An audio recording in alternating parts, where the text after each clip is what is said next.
It's time for Cutting Edge Consciousness with Freeman Michaels and Barnet Bain. Thought-provoking discussions and bold ideas from the edge of possibility. And welcome to Cutting Edge Consciousness. Freeman Michaels here. Good moment. Good moment. With Barnet Bain. Good moment, Freeman. I'm in the moment. You are in the moment. You know, I'm so in the moment. I was seeing you on your tablet and I saw cherry pie and I all of a sudden started getting hungry. That's very in the moment. Well, you I know, love cherry pie. My mother makes an extraordinary cherry pie. Really? Oh. So your whole kind of thinking just sort of got hijacked there by cherry My pie? stomach, yeah. Now, is that because you are reacting to the topic of the day? Is that possible?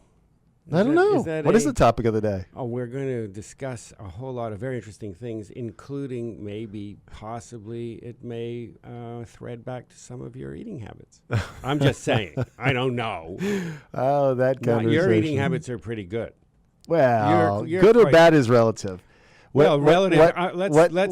What we want to talk about is conscious and unconscious. My unconscious patterns aren't very helpful, but my conscious decisions and how I choose to eat is very different. Well, we'll see about that. Yeah. All right. Well, we'll see. We'll see I'm about in. that. We have today joining with us from Austin. I was hoping she would be in studio. That will be next time. But right now, live from Austin with her cowboy boots on, Yippee. is my really dear friend, Beth Misner. Hey guys. Should I say hey y'all? Hey y'all. Yeehaw. Yeehaw is what I should have said, not yippee. So Beth is mostly she's my friend, and I'm blessed for that. She's an author, and she runs the Misner Foundation, and she is a teacher, and she is a lecturer, and she is a philanthropist, and And she's with us today. She is with us today here on Cutting Edge Consciousness. Yeah, beautiful. Welcome to the show, Beth. Thanks so much. So I'm excited to be with you. There's a whole lot of reasons that you're with us, and in no hierarchical, no order of importance, but in order of what is up for me. One of the reasons that I wanted you to join us is because I want to take a little more responsibility for what goes into my body. And Beth, along with her husband, Ivan Misner, have created something called the Misner Plan. And it was created in response to a health crisis that Ivan experienced a few years back. I remember it well, and it was very scary. And they have both emerged through this triumphant in a way that is a victory more than winning, as I like to say, because it has laid the groundwork.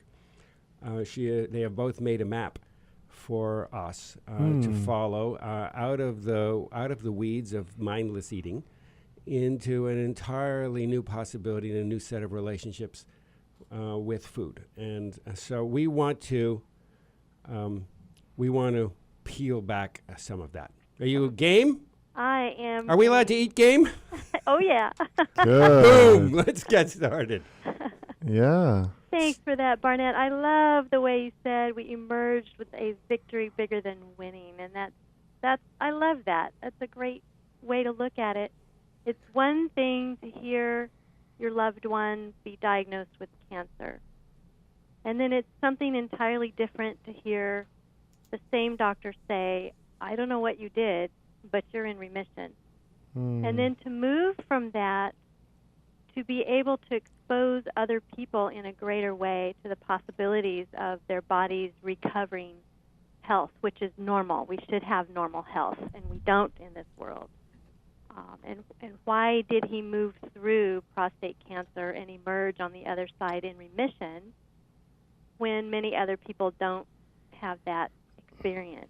So it's really great to be able to be on the other side of it and to be able to share about our experience in a way that helps others. We've already had at least 2 people that have begun to follow the Misner Plan who have also gone into remission from cancer. So I'm not a doctor.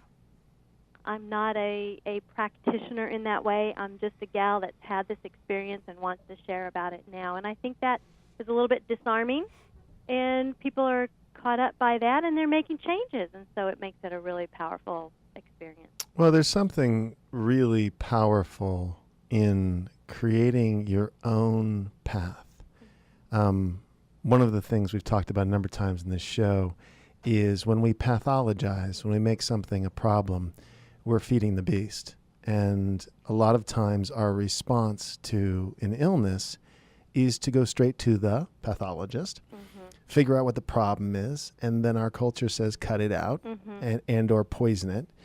And there is a different mindset, which I think we're speaking about, which is get curious. And that's a good point. Yeah, and loving, and get underneath it. Yes. And say, how do I want to be with this thing that's shown up in my life and not treated as bad, but explore it and let it be a teacher, which I presume is what you've done. Absolutely, and come to the point even where we're grateful for having had that experience. Well, let's take people straight into the thick of it.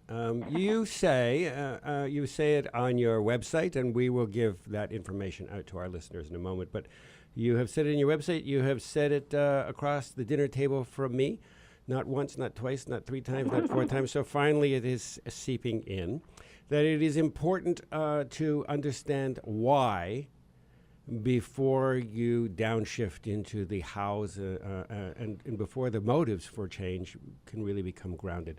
So, Beth, what is the why of it? Where are we as a society, as a culture around food? Where has this?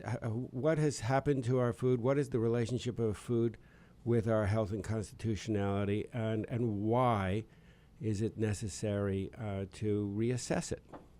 Well, from my viewpoint, I really understand from my own self that I have completely lost sight of what food is here for. You know, and what plants grow in which areas and what they're targeting in my body and my health. And I got to where I just ate things that tasted a certain way, that I wanted to experience the crispy crunch. Or Me I wanted too. Me too. Happy meals. Anything to make me to soothe my 12-year-old. The hijacked taste buds. Right. And it goes all the way back to the hijacked purpose for eating. Yes. That we're eating for emotional issues and reasons.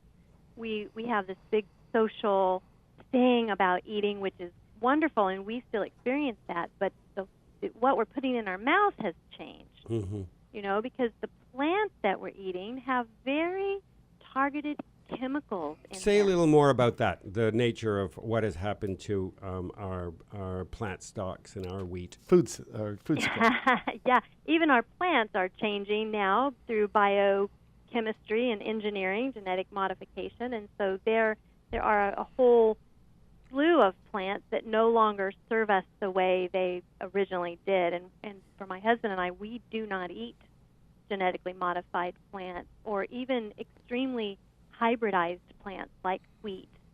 Wheat's not genetically engineered, but it's been genetically modified through hybridization and things like that. So we're trying to get back to eating what nature has provided. And in doing that, the body wants to be whole. The body wants to be healthy, and things shift, and we are healthy. I recovered my hearing. I don't wear hearing aids anymore. I started following the Meister plan along with my husband, just so he didn't have to do it alone. And in so doing, my own body shifted back into a more healthy state. All right, I love this. So there's something you said that I don't want to let go too far before I respond to it. So eating with a sense of purpose, and the natural state. So nature is a perfection that we like to play with, or at least our ego likes to play with. We think we can manipulate it and make it better to serve sort of an egoic sense of self. Right.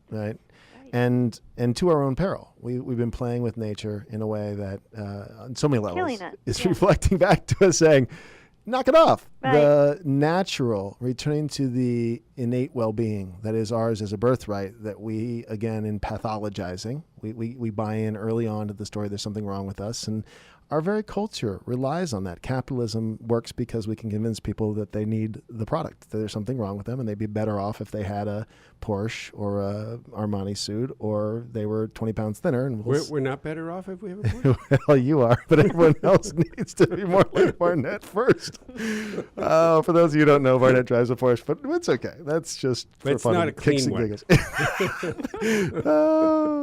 a little dusty. But that point that I was making is that to really return to our natural sensibilities and eat with a sense of purpose, I believe, is what you're talking about. That's right.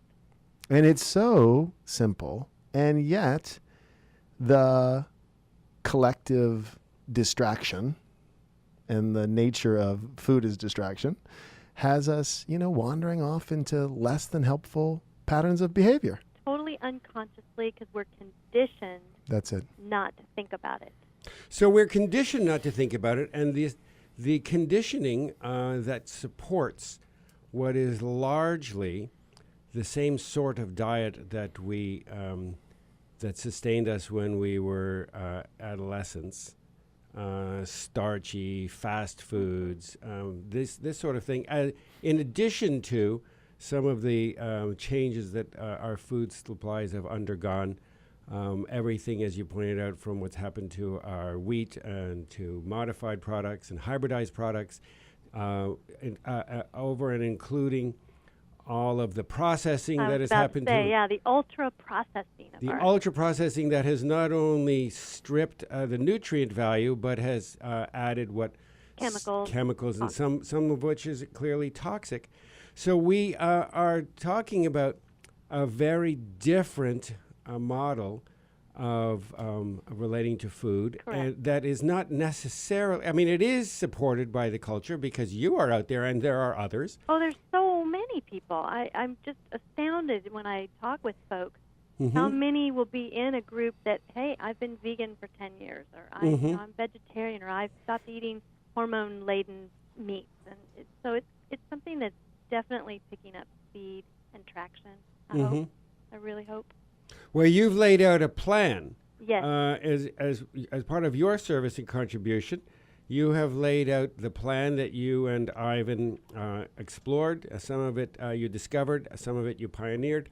Yeah. So you have created this plan, the Misner plan. It is available, folks, and those of you who are interested in listening. Put down your cheeseburgers, and you can check this out at www.meisnerplan.com. That's right. And we're going to take a break. We're going to sell some cheeseburgers, and then we're going to come.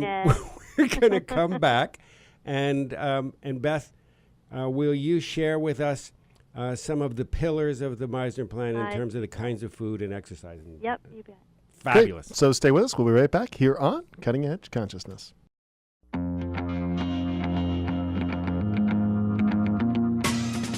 Welcome back to Cutting Edge Consciousness, thought-provoking discussions and bold ideas from the edge of possibility. And welcome back to Cutting Edge Consciousness. Freeman Michaels here with Barnet Bain and our guest Beth Misner, talking today about patterns of behavior around food, but talking largely about a collective experience with food that has gone slightly off the rails, maybe even dramatically off the rails. Been a lot of press about this. David Kessler, who of course is the FDA chief, who came out against big tobacco, created the move that shifted our relationship with smoking, came out with a book called The End of Overeating, talking about hyperpalatable foods, ways that the food industry, strips out vital components. Beth, you were referring to that a little bit, as well as the layering process where fat, sugar, and salt is layered and layered and layered into foods to make them hyper palatable. So clearly there are issues systemically with us as a culture, but we as individuals have the power to choose and to support products that can come out that can support a much more healthy and vibrant and vital lifestyle. So we want to start right there. Can you unfold and unwind for us how we make He them. wanted to say unpack, but we have a commitment on the Yeah, show. we're not going to keep repeating We're not ourselves. allowed to use the same word on this show 5 times. So it was beautiful. how he Thank did you. that. I squirmed. Would you tell us more, there you go, about the Misner plan and some of the key components? Sure. When we sat down with our people we were consulting with, doctors, nutritionists, surgeons, and we said, what is the best way to approach Ivan's diagnosis with prostate cancer? The surgeon in particular said, well, you're in the very early stages. This is a slow progressing disease. You have 6 to 9 months to kind of research your options, decide which surgical process you want to go, direction you want to go, whether you want to do a radical surgery or you want to do a focal therapy or what. In the meantime, read this book, and in the book was a whole section about nutrition. So we went off to doctors who specialize in nutrition, and they said, well, here are the things that happen in the body when you consume sugar, when you have a highly acidic diet, when you drink very acidic water or too much alcohol or sodas. All these things kind of accelerate the growth of cancer cells. Well, right away, Ivan said, they're all out of my diet. They're gone. I'm not eating them. I'm not drinking that. We're done. And we shifted to a diet that is primarily plant-based. There are certain plants that are better for people with cancer. And we really focused on cruciferous vegetables, broccoli, cauliflower, Brussels sprouts, cabbage. He ate vegetables he thought he hated, but I prepared them in new ways for him that made them taste really good, and you're able to use spices and seasonings, so we got them, really tasty for him. And he enjoyed yellow squash. He was enjoying things like even eggplant, which had never been on his menu. So mainly plants. We took out red meat altogether during the time when he's healing from cancer. You asked earlier about having game. Now that he's in remission and all of his markers are clear for cancer, he's able to eat wild meat, grass-fed meat, buffalo or bison or grass-fed beef. So some of that's back in the menu now. But during the time when he had active cancer growth and the tumor, he wasn't eating any of those foods. We eliminated sugar, we eliminated gluten, we eliminated anything that's a sugar byproduct, such as vinegar. So there went the Tabasco sauce, which was really hard for him. I think the Tabasco was harder for him than the Bacardi and the Diet Coke. Or the Chateau Monteleone. Yeah, that's right. Yeah, we did continue having a glass of red wine every other day. There are certain foods that have strong benefit, and having too much of them has a bad impact on your health. But the strong benefit from red wine was something we kept into our diet. So there's something really important that you went over a minute or two ago that I think I want to touch on. Several times I've gone on a cleanse. I do it actually every 6 months, and to use Barnett's language, it's recalibrating, right? And every time I sort of start to integrate some of the old foods back into my diet, I'm shocked. I'm shocked at the sugar content and things. I'm shocked at the salt content. I mean, coming off a detox one time, I had a Dorito and was like, whoa, who would put that in their mouth? Like, that is wrong. But what happened for me, and I've had this with clients as well, because I do some work around weight release, where people reclaim their taste buds. I was serious when I said our taste buds get hijacked. I mean, that's what a Dorito is. It's a hijacking of your taste buds in a way where, they're bombarded, and anything that doesn't have that level of fat, sugar, and salt, we think doesn't taste like anything. Yep. So I'd like to talk about that, because the idea that your husband suddenly started liking things, that he had a concept in his head that he didn't, and or they weren't as good as something else, that, again, you called it conditioning, I think, when you first started talking at the very beginning of the show. That we're conditioned to believe that's what's supposed to taste good. And yet the possibility that we can reclaim our taste buds and reimagine what's going to be best for us is powerful as a way of empowering ourselves to be the chooser in our lives. Yeah. So I like to look at it as reset. So you're resetting what you're used to always reaching for to eat. For me, it was coffee. I would get up in the morning, put coffee on, drink a couple of cups, have another cup midday, maybe 2, and have coffee again with dinner. And it was just a reset of reaching for green tea now instead of the coffee.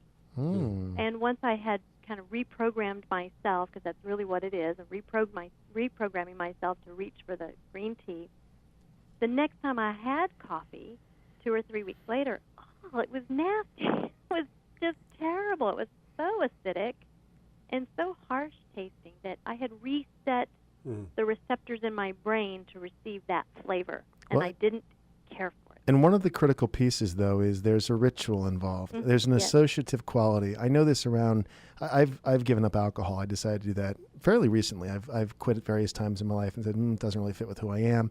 Never had an overt problem, quote unquote, but just feel like, okay, it's too easy. For me, it's actually the sugar and wine that is the problem for me, or the pattern problem, the challenge, right? But what I've done is I create a mocktail. So it's a fake cocktail, and I like the clinking, the clinking ice, and I like the ritual, and I don't really miss the alcohol. I just, but this is, I think, what you're alluding to is the reaching ritual. for that hot, steaming cup. Yes. And waking up with that, taking it upstairs while I'm doing hair and makeup, it's comforting. It's my routine. That's my ritual. Yeah. What's in the cup really doesn't matter. And if that's true, which I think it is, I can put chamomile tea in it. I can put green tea. I can put Rubio's tea. I can put things in it that fuel my body, not things that sap my health. Coffee's so full of chemicals. Why would you want to drink it? So we have identified certain categories of food that are either acidic or sweet or processed. So these ones, this is one of the pillars of the Misner plan. Yes, you don't find those foods in the Misner plan. We have 3 phases. Phase 1 is the 8-day detoxing program that we followed. And you can read about that on the site if you get into the member content. What I have on the site for food list is our phase 3 list. It's just everything we eat now. But phase 1 was a body detox. Phase 2 was post-detox to support the detox and also to move you into those new habits. And we stayed in phase 2 until Ivan was told his cancer markers were clear. So most people will stay in phase 2 a month, 2 months, depending on their health condition. If they have cancer, then they need to stay in phase 2 until they don't have cancer anymore. If they don't have cancer, if they are as I am, simply have reached a point in life where I want to drop down to a greater level of respect that for my body and awareness that I am not 20 years old anymore, and that I want to just have a different relationship with foods, then by going on to the member side of the Misner plan, you can be equipped to move with Ivan and Beth through a gentle recalibration of your relationship. And that's right. And so you may want to start with phase 2. Someone might want to start with phase 2. You're going to detox through phase 2, but much more slowly. With phase 1, the people that have followed the Misner plan and stayed in touch with us, the average weight loss in 8 days. 8 days, okay? The average, so some have gone much higher and some have gone much lower, is 18 pounds. Wow. So you will look like Hugh Jackman. You will, yeah. Well, I don't know, Barnett. You're aspiring towards very high heights. I don't want to look like Hugh Jackman. Exactly. No, you wouldn't. That's you don't want to look like Hugh Jackman. There's a point here, though, that I think is so important. I mean, I totally appreciate what you and Barnett are talking about, but again, something you said earlier. What I really respect, and this I think is so worth pointing out, a couple things. When you got the diagnosis, neither you nor Ivan are in a victim consciousness. Both of you are. So this is a critical distinction. Yeah, right. You're right. Are very intentional. You have a sense of personal authority, and you worked as a team. Look, this is a huge point, folks. So many of us slip into victimhood. I mean, I do. I know that I have enough of a sense of personal authority, and my wife and I work as a team to make conscious choices about the quality of experience we want, and then, make specific choices based on that. But this is not to be held lightly. The what's behind the choices. It's not what you do. It's why you do what you do that's important. If the why isn't in place, I don't care what the diet plan is. Exactly. Forget about it. The intention plus action equals results. But we start with results and then we get all confused. Forget about the results. Intention, action. Intention, choice. That's where people become empowered. And to enroll a partner in this, to be the kind of partnership that can handle prostate cancer, which you did, is for me, the larger message in this.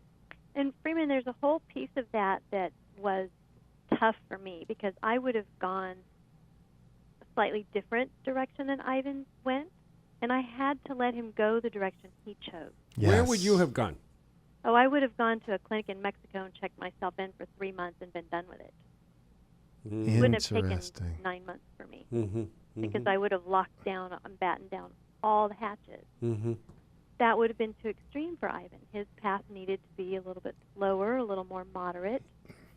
It had the same result. He ended up coming through it well, but it wouldn't have been necessarily the path I would have chosen for myself, but I had to respect that this was his experience and that I didn't have prostate cancer, but being his partner, I was going through this experience in a sense with him. It was so funny because I found myself saying, "Oh, we're going to go have another PSA test today." I remember, yeah. We. I'm like, wait a minute, I'm not having a PSA bend over, test. cough. No, thank you. Cough.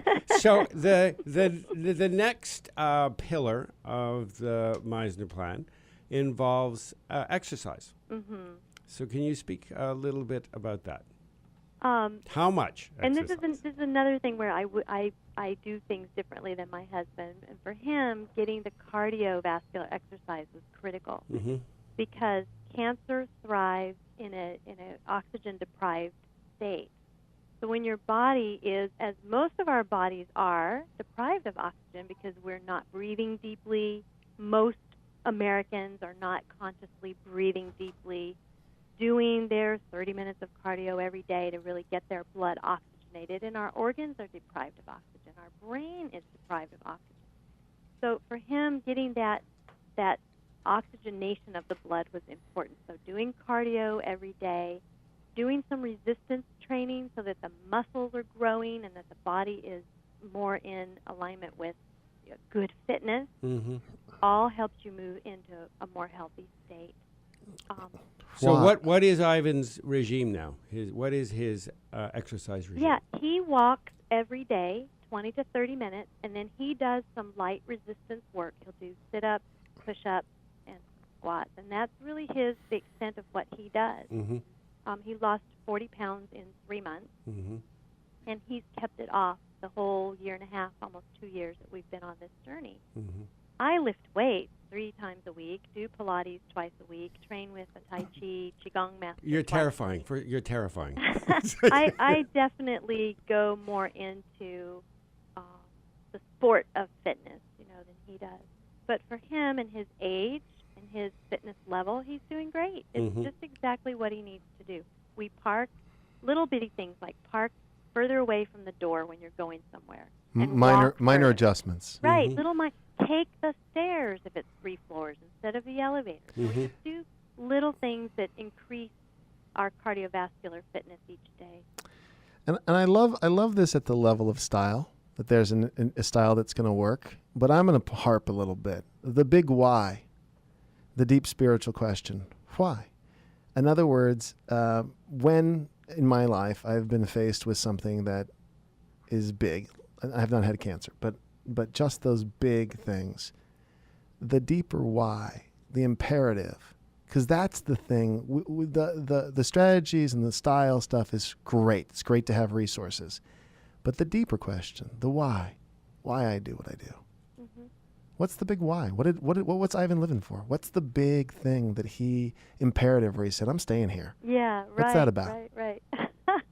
Well, I think he would tell you, I can't answer for him, but I think if I could read his mind, he's not done having a positive impact on the world. There you The go. company that he started is teaching business owners around the world to do business from a new perspective. Say a little bit more about that, Beth. Our listeners don't, Okay. we didn't set up that Beth and Ivan Misner created BNI. Right.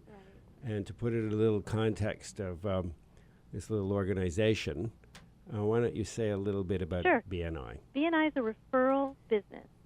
So we have 6,500 chapters of business owners meeting together once a week for the sole purpose of giving each other business referrals. So Worldwide. Worldwide. We're in 55 countries.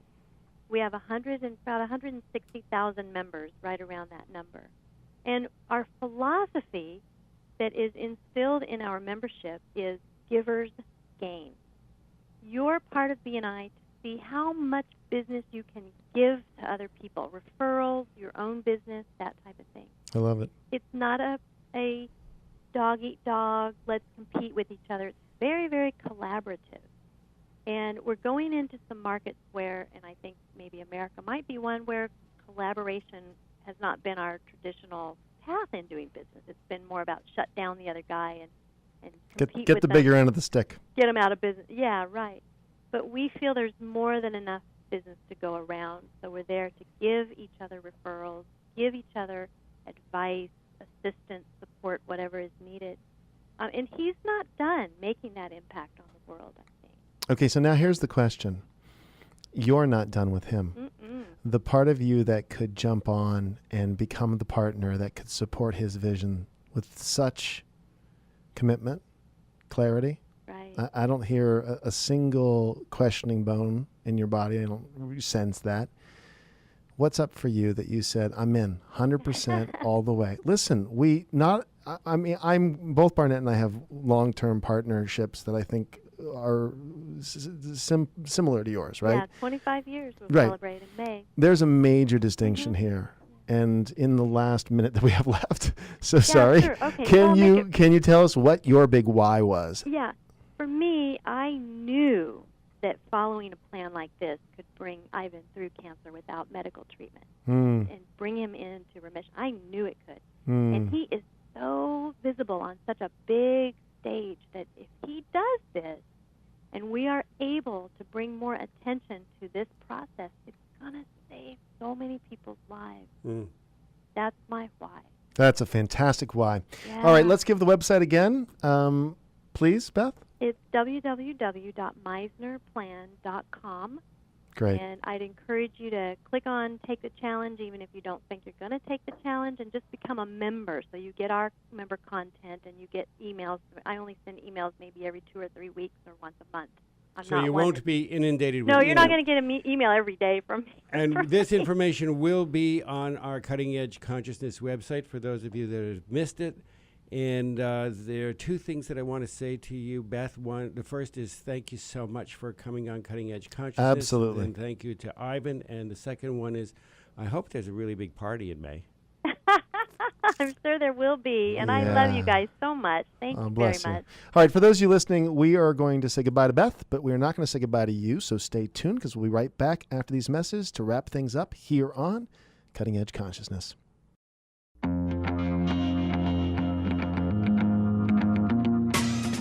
Welcome back to Cutting Edge Consciousness, thought-provoking discussions and bold ideas from the edge of possibility. And welcome back to Cutting Edge Consciousness. Freeman Michaels here with Barnett Bain. Eating with a sense of purpose. You know, I have this thing that one day I'll change my eating habits. Yeah, people do that. One day, and I make a decision. Do it before you have cancer. Is this what I'm exactly. I make a decision, and then I'll float past a pizza place, and then or Starbucks or something, and then later. And one day.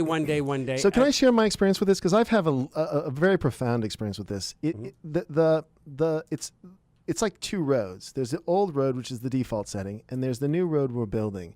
And it isn't that we're always on the new road. We flit between the two. it's reminding ourselves and coming back to the practices. And it's not something you do in a day. I released 80 pounds in 2008. It is now however many years later, and my weight still fluctuates. I still go in and out of the practices that were so instrumental in me releasing that much weight. But the key is not to make it an all or nothing. It's something that we just constantly keep coming back to, the choices that support, again, a deeper why. That really is the critical piece. I remember giving up smoking. You know, it's per every individual style. Right, I remember right, giving up smoking and having an occasional cigarette, so that's not giving up smoking, because that eventually I just gave it up. Yeah. So there is a growing awareness building in me that there is one day and there is also 2 day. Yeah. So am I going to go 1 or am I going to go 2? And that one day, it never is 2 day. So I am buying into 2 day. 2 day, I can make a choice. 2 day, things can be different. Yeah. 2 day, I can honor a future that I want to grow into. And maybe it will require some grieving for the comfort foods that I am feeding a 25-year-old. That's it. Well, this is very feeding. similar to my alcohol thing. You know, this decision to say, you know, I feel like I'm done. It's similar to the smoking. It's not that I can't have a drink. I could. I just choose not to in service to how I want to show up in the world. I mean, it isn't, you've been around me when I'm drinking. It isn't even that I get sloppy. That's not even the issue. There's a couple things. The sugar is brutal. I am addicted to sugar. And so it gets in somehow, right? And I don't want to have that all or nothing relationship with it. I would like to be able to modulate the sugar that comes into my body. And for the most part, I can.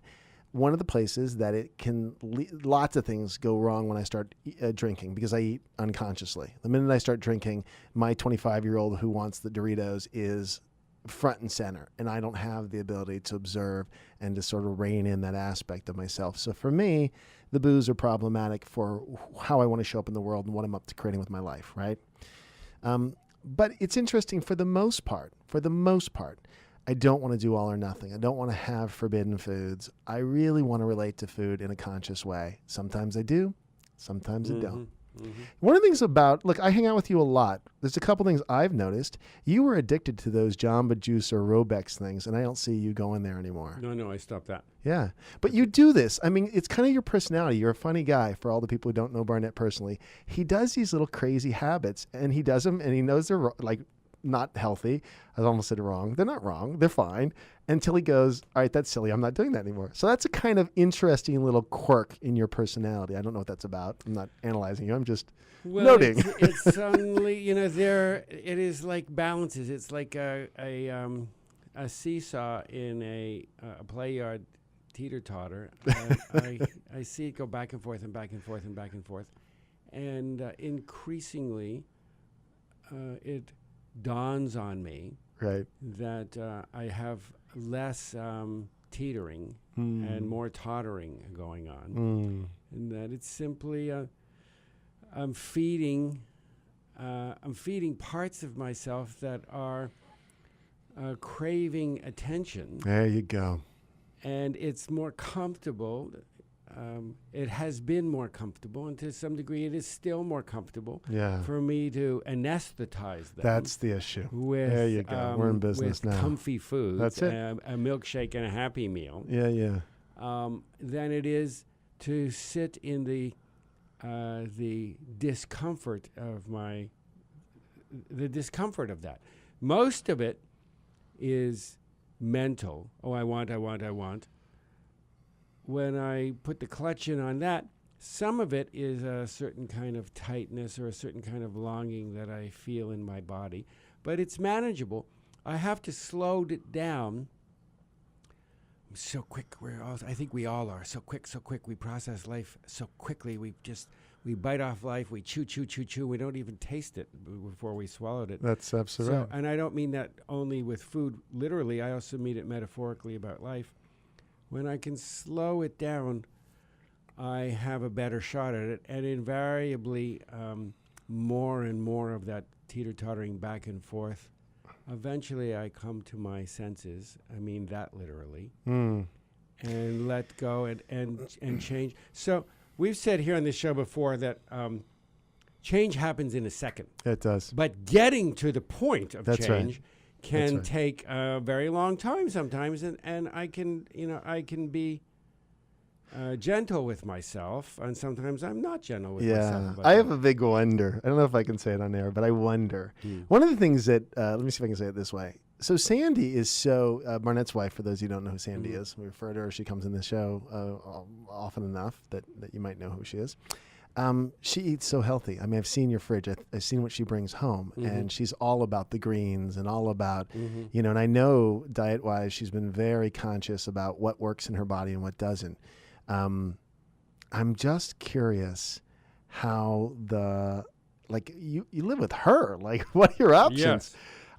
Is this a little adolescent part that says, no, I want my, Yes, that's true, absolutely. I didn't want to bust you, but I feel like that's what's happening. That's absolutely true. Because you live with the perfect person to have the greatest diet ever, because she's impeccable in the way what she buys, and she knows how to make it taste good and so forth and so on. Everything Beth was talking about, I'm like, oh, Barnett's already got that. You're absolutely right. It's true.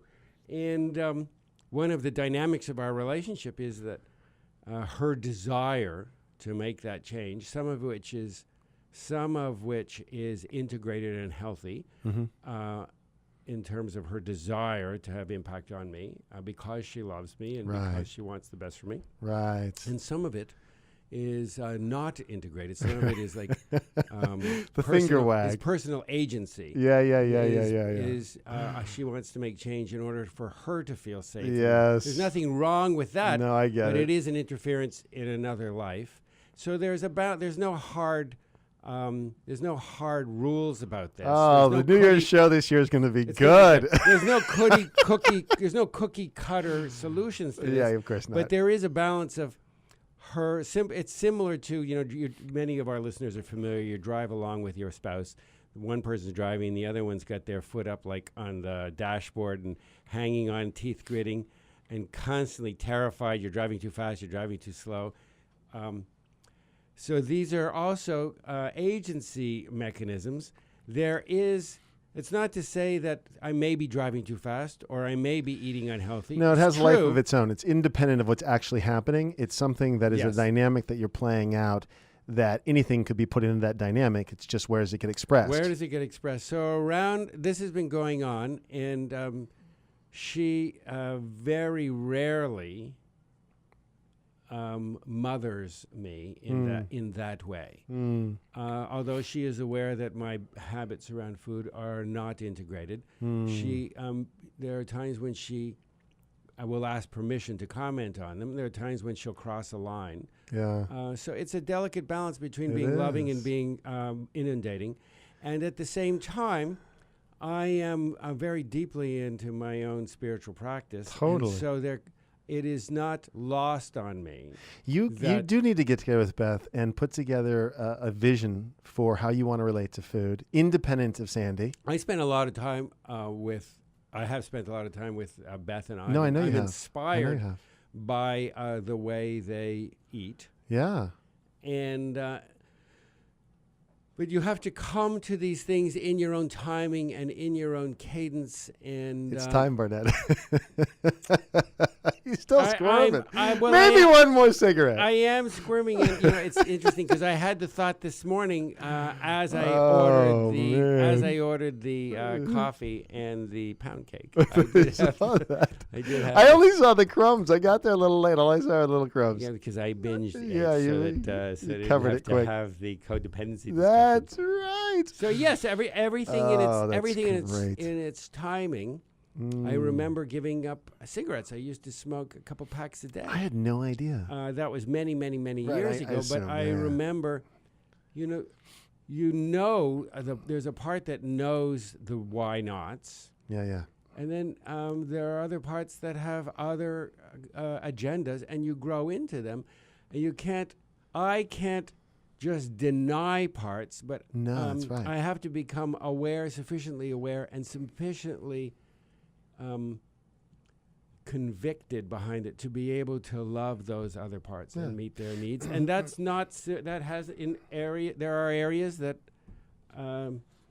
including food where I am still anesthetizing myself.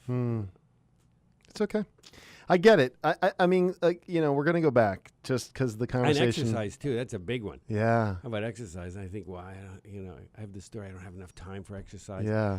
And I'm going to fit in the work day, the radio day. Yeah. Well, we have our meetings off and I'm on a walk. That's just integrated into my thing. So all my meetings still happen. I just do some of them over the phone on a walk. Meditating. And you have all of these things you want to put into the day. And, of course, we're making time. We create time in the moment, and I create reasons not to create time.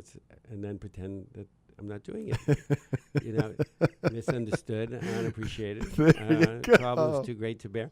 All of these kinds of martyred agendas below the foam in the latte. Yep, below the foam in the latte. Personal authority. And the intentionality, the sense that I'm making this choice because or in service to, or there's this thing, this imperative for me in my life wherein the behaviors don't fit. And what I like that Beth was talking about is the fact that her and Ivan came to this together and they partnered on it. Jasmine and I assure you, you don't even have to tell you this. You've had me in many moments when we're doing our dynamic and heard me playing out my little story. But that we can partner on things. The biggest thing for us right now is the family vision. Every Sunday night, Sunday afternoon, after we have a brunch, we get together and we go over our family vision with our practices and our standards. And it's really an empowering thing. Everyone co-created that. We all did as a family. And though tools, we've said on the show, tools are great, and yet, do you really rely on them? Well, this one, I'll tell you, as a family, we do. It's so cool that we can rely on that every Sunday we're going to come back and center up in terms of what we want as a family. What's the quality of experience? Because it's a quality-based driven vision. It's not outcome. It's here's how we want to relate to each other. And then there's choices we have to make, and we readjust all the time. But that's a place where there's personal authority. Individuals all feel like they have a sense of contributing to what we want to co-create, and we've done it. Not to say you ought to do that with Sandy around food, but you, that's glazing over. It's funny. Yeah, I'm watching you. I just left the body. I'm not even totally. You're half awake right now. That's hysterical, folks. So you can see him. Happens. You just watch Barnett's eyes glaze over, and he goes, "I am out." I just noticed I stopped breathing. Oh. But as you were saying something, as you said that, I had a sort of a little ping that went off around. There are many of our listeners that write in and share about their challenges with regard to income. Oh, all the time.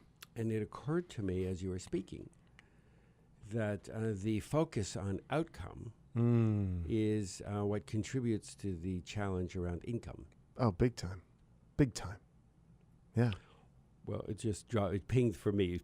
It's news to me in that way. And so it's a great articulation. Part of where I went, it was there, still out of the body.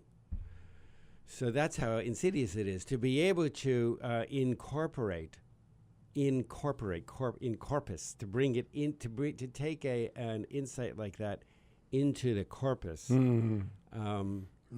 That's powerful, and that's something new, along with the food issues, is to be able to not have to take an idea and leave in order to mull it around in some abstract thing, but to actually take an idea like income into the body and feel that. So Barnett will be working on this, and we'll keep you all abreast of how he's doing. Stay with us. But for now, we're going to keep you informed. Yeah. But for as now, I incorporate. Yeah, he's incorporating, and practices. we'll know more because the New Year's show, our wives will join us, and we'll talk all We'll about have this and Beth others. Misner back in the new year. And we will, for the moment, we'll just say goodbye. All right. Thanks for joining us here on Cutting Edge Consciousness, and keep coming back.